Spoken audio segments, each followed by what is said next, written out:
सभी को मेरा नमस्कार. I welcome you all in the class of the chapter Determination of Income and Employment. The weightage of this chapter in CBSE board examination is 12 marks. I hope you all have done the other chapters that were National Income Accounting, Money and Banking, Government Budget, Balance of Payment with me in my previous videos. Today I am going to begin with the last chapter of macroeconomics, that is determination of income and employment.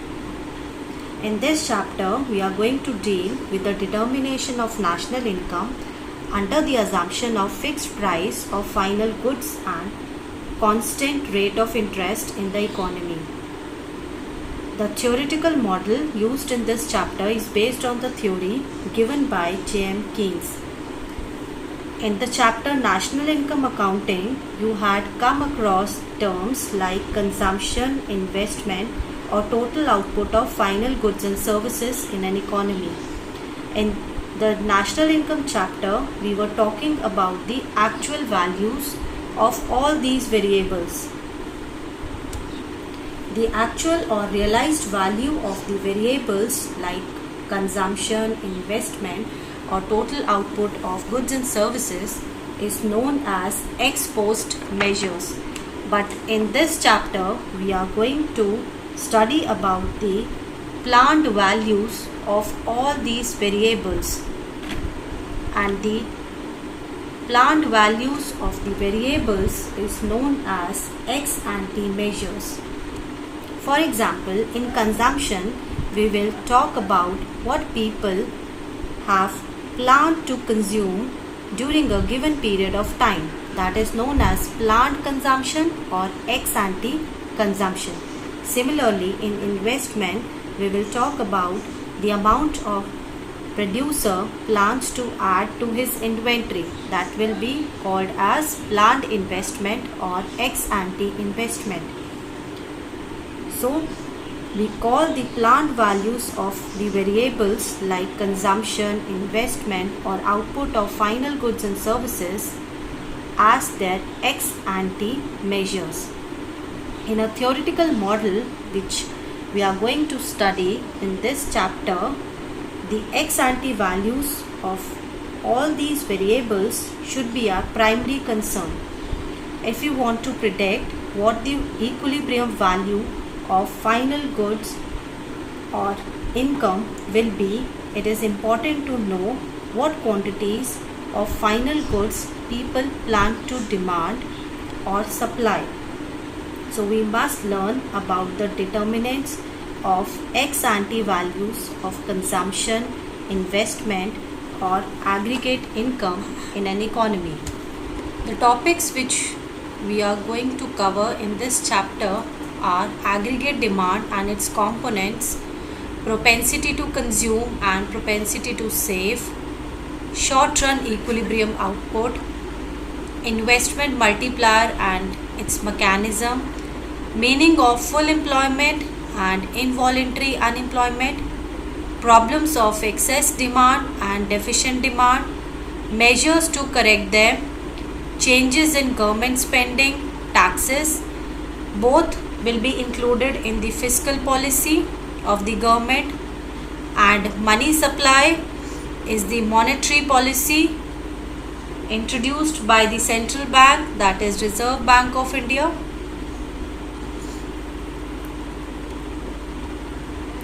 In this video, we will be discussing about the consumption function and MPC, that is marginal propensity to consume, APC, average propensity to consume, saving function. In that saving function, MPS, marginal propensity to save, APS, average propensity to save, and the last one is investment function. So let's begin with the consumption function. Consumption expenditure that we have already studied about in National Income chapter, it is that portion of income which is spent on purchase of goods and services at given level of income. And in this chapter, we are going to study about the consumption function. Please do not confuse between consumption expenditure and consumption function. They both are different. Consumption function describes the relation between consumption and income. The simplest consumption function assumes that the consumption changes at a constant rate as income changes. And even if income is zero, some consumption still takes place. This level of consumption is independent of income, that is known as autonomous consumption. We can describe the consumption function with the help of this equation, that is C is equals to C bar plus BY. Here capital C is the consumption expenditure, that is the total consumption done by the household. C bar is the autonomous consumption, which is independent of income. It will take place even at zero level of income. B here is the marginal propensity to consume and Y is the national income. Let us study about the consumption in detail. There are two components of consumption. First is autonomous consumption. It is denoted by C bar and it is the consumption which is independent of income. That means it will take place even when income is zero. It is the amount of minimum or subsistence level of consumption expenditure of economy when income is zero. The other component of consumption is induced consumption. Induced consumption is denoted by BY. It shows the dependence of consumption on income. When income rises by rupee 1, induced consumption rises by MPC, that is marginal propensity to consume. It is denoted by small b. Let us study about marginal propensity to consume in detail. MPC, that is marginal propensity to consume, may be defined as rate of change of consumption as income changes, or we can say that it is the change in consumption per unit change in income. It is denoted by small b. I have told you earlier also, and the formula for MPC is delta C, that is change in consumption, divided by delta Y, that is change in income. When income changes, change in consumption can never exceed the change in income. Therefore, the maximum value of MPC can be 1. For example, change in income is 100 and change in consumption is also 100, then we can get the value of MPC as 1. If consumer chooses not to change consumption even when income changes, in this case MPC will be 0. That means if delta C, that is change in consumption, is 0 due to change in income, then MPC will be 0. So we can say that minimum value of MPC is 0 and the maximum value of MPC is 1. Generally MPC lies between 0 and 1, inclusive of both the values. This means that as income increases, either the consumer do not increase consumption at all, that means MPC will be equal to 0, or they use entire change in income on consumption. In that case MPC will be equal to 1, or use part of change in income for changing consumption. In that case MPC will lie between 0 and 1. So we can say that MPC lies between 0 and 1. Both the values are inclusive. Let's understand the consumption function with the help of a numerical example. There is one country called Imagineer and it has the consumption function as C is equals to 100 plus 0.8y. This indicates that even when Imagineer does not have any income, its citizens still consume rupees 100 worth of goods. That means Imagineer's autonomous consumption is rupees 100 or C bar is equal to 100. Its marginal propensity to consume is 0.8. We can denote MPC by small b, that is b is equals to 0.8. This means that if income goes up by rupees 100 in the country Imagineer, consumption will also go up by rupees 80. In other words, we can say that people spend 80% of rise in income on consumption. This is the consumption schedule. This shows the consumption expenditure at various levels of income. You can see the first column is of income and the second column is showing the change in income. The third column is of consumption. The fourth column is showing the change in consumption, and the fifth column we have calculated the marginal propensity to consume, that is change in consumption divided by change in income. MPC is the slope of consumption function, that is shown by the equation C is equals to C bar plus by. For example, when income is equal to 100 and MPC is 0.8, then the consumption expenditure will be 180. At zero level of income, there is consumption of rupees 100. That means the autonomous consumption or C bar is rupees 100. You can see here the MPC is constant, that is 0.8. MPC is assumed to be constant. Therefore, we can have the consumption function as a straight line, or we can say that consumption curve will be linear or straight line.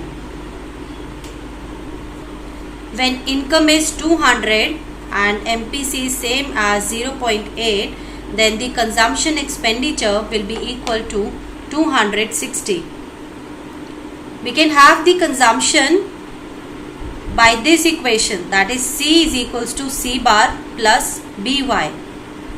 Y is the income, B here is the MPC, marginal propensity to consume, and C bar is the autonomous consumption, that is 100 in this schedule. This is the consumption curve. On x-axis we have taken the income and on y-axis we have taken the consumption. This intercept on y-axis, that is denoted by C bar, this is the autonomous consumption, that is independent of income. Even at zero level of income, consumption still takes place, that is our autonomous consumption or C bar. And this is the upward sloping constant consumption curve. This is due to the constant marginal propensity to consume. We can say that consumption curve is a straight line due to constant MPC. Next is saving function. Saving is that part of income which is not consumed. We can derive saving as a difference between income and consumption. And the relationship between saving and income is called as the saving function. There is a direct relation between saving and income. That means when income increases, our saving will also increase. And when income decreases, our saving will also decreases. Higher the income, higher the level of saving. In saving, there is marginal propensity to save. That means the rate of change in saving as income changes or as income increases. It is denoted by 1 minus MPC. I will explain this in the later part of the video. We have the relationship between MPC and MPS as 1. We can say that the sum of MPC and MPS is equal to 1. Let us understand the relationship between MPC and MPS, that is marginal propensity to consume and marginal propensity to save. Income is either consumed or saved. So we can write Y is equals to C plus S. Y here is income, C is consumption and S is saving. We will multiply and divide the equation by delta Y. So we can have delta Y by delta Y on the left hand side, and on the right hand side delta C divided by delta Y plus delta S divided by delta Y. Delta Y upon delta Y will be equal to 1. Delta C upon delta Y will be MPC, that is marginal propensity to consume. Delta S upon delta Y will be equal to MPS, that is marginal propensity to save. Or we can say that MPC plus MPS is equals to 1. Now we will discuss about APC, that is average propensity to consume, and APS, that is average propensity to save. APC is the consumption per unit of income. The formula for APC is consumption divided by income. This is the simple average of the consumption. We can derive APC or calculate APC by C upon Y. APS is the saving per unit of income. We can calculate APS by this formula, that is S divided by Y. S is saving and Y is income. And the relationship between APC and APS is as follows. Again, income is either consumed or saved. We can write Y is equals to C plus S. We will divide the whole equation with Y, that is Y divided by Y, C divided by Y plus S divided by Y on the right hand side, and on the left hand side it was Y divided by Y. It will come to as 1. C divided by Y is APC plus S divided by Y is APS. We can say that sum of APC and APS is 1. Here you have to note few things, that APC can never be 0 due to the fact that consumption is never 0. But APS can be 0 because savings can be 0 at 0 level of income. APC can be equal to 1, but APS can never be equal to 1. APC can be greater than 1 when APS is negative. APC can be less than 1 also when consumption is less than national income, and it will lead to the positive savings. So this was about APC and APS. Now we will find out how to derive saving function with the help of consumption function. Again we will use this equation. Income is either consumed or saved, that is Y is equals to C plus S. We will write the consumption equation here, that is C bar plus BY plus S, that is the saving. Now S is equals to Y minus C bar minus BY. Minus C bar we will write as it is, and among y and by, y is common. Then we can write it as 1 minus b in bracket multiply by y. Here S is the planned savings in the economy. Minus C bar is the amount of negative saving or dis-savings at zero level of income. It is equal to the autonomous consumption, and 1 minus B is the marginal propensity to save, because MPC plus MPS is equals to 1. So 1 minus B is MPS, that is change in savings divided by change in income, and Y is the national income here. So this is the consumption function, which is denoted by this equation. S is equals to minus C bar plus 1 minus B Y. Now let us understand how to derive saving curve from the consumption curve. Consumption and saving curves are complementary curves as they together make up the income. Therefore, if one of the curve, either consumption curve or saving curve, is known, then the other one can be easily obtained. In this case, we are deriving saving curve from the consumption curve. You can see here the first diagram is of consumption curve. On x-axis again we have taken the income, and on y-axis we have taken the consumption. And in the second diagram we have taken the income on x-axis and saving on y-axis. CC is the consumption curve, and the 45-degree line represents the income curve.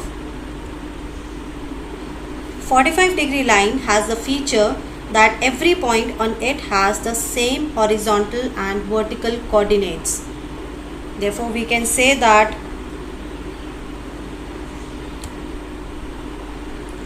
every point on it, consumption will be equal to the income. At zero level of income, autonomous consumption, that is C bar, is equals to OC. It means saving at zero level of income will be OS, that is denoted by minus C bar. As a result, saving curve will start from point S on negative region of y-axis. You can see the saving curve as SS. Consumption curve intersects the income curve at point A. This is the break-even point where income is equal to consumption and savings are equal to 0. Below the point A, that was the equilibrium point, you can see consumption is greater than income and the savings will be negative. That means the dis-savings, or we can say that people are using up their past savings for meeting their consumption expenditure. And at point A, I have already told you that this is the break-even point where income is equal to consumption, then saving will be equal to 0. And beyond point A, income is greater than consumption. It will lead to the positive savings. That means people will add positively in their savings. So this was the derivation of saving curve from the consumption curve. You have to remember three things: when income is equals to consumption, when consumption is greater than income, and when income is greater than consumption. Now let's study about the investment function. Investment decisions by producers, such as whether to buy a new machine, depend to a large extent on the market rate of interest, level of income and the availability of credit. This is the induced investment, which shows the dependence of investment on these factors. For example, if a firm increases investment at a higher level of income or easy availability of credit encourages investment, and at lower market rate of interest, firms tend to increase their investment. This will be called as induced investment. But for simplicity, we are assuming here that firms plans to invest a fixed amount in a given year, that is called as autonomous investment or ex ante investment. The investment expenditure is same no matter whatever is the level of income.